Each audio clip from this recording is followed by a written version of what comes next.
भारत में यहूदियों को निशाना बनाए जाने की आशंका। सिडनी अटैक के बाद भारत की सुरक्षा एजेंसियां अलर्ट हो गई हैं। नमस्कार, मैं हूं आपके साथ आयुषी गुप्ता। भारत की खुफिया एजेंसी ने यहूदी नागरिकों को निशाना बनाए जाने की आशंका को लेकर के उच्च स्तरीय अलर्ट जारी किया है। ये चेतावनी रविवार को ऑस्ट्रेलिया के बॉन्डी बीच में हुए आतंकी हमले के बाद दी गई है। ऑस्ट्रेलिया में सिडनी के बॉन्डी बीच पर फायरिंग करने वाले दोनों शूटर पाकिस्तान के रहने वाले थे। जांच में पता चला कि लाहौर के रहने वाले पिता पुत्र ने हनुका जश्न मनाने के लिए एकत्र भीड़ पर ताबड़तोड़ गोलियां चलाईं, जिसमें 1 दर्जन से ज्यादा लोग मारे गए।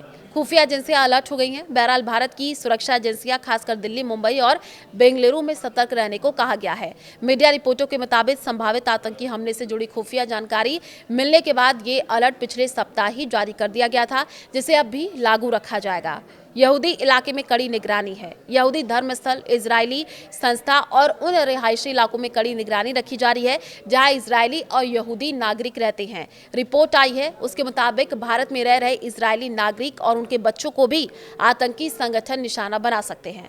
भारत में इजरायल का दूतावास दिल्ली में है, जबकि मुंबई और बेंगलुरु में उसके 2 वाणिज्य दूतावास हैं।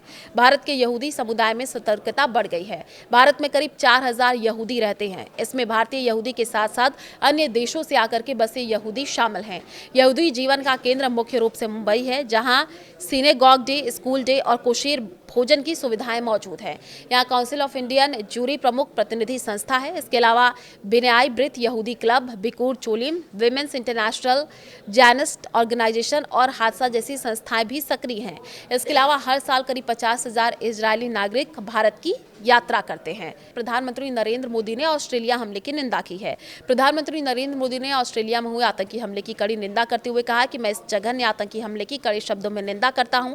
भारत की जनता की ओर से मैं उन परिवारों के प्रति गहरी संवेदना व्यक्त करता हूं जिन्होंने अपने प्रियजनों को खोया है। उन्होंने कहा कि हम इस दुख की घड़ी में ऑस्ट्रेलिया के लोगों के साथ एकजुटता से खड़े हैं। भारत आतंकवाद के प्रति जीरो टॉलरेंस की नीति रखता है और आतंकवाद के हर रूप और स्वरूप के खिलाफ लड़ाई का समर्थन करता है।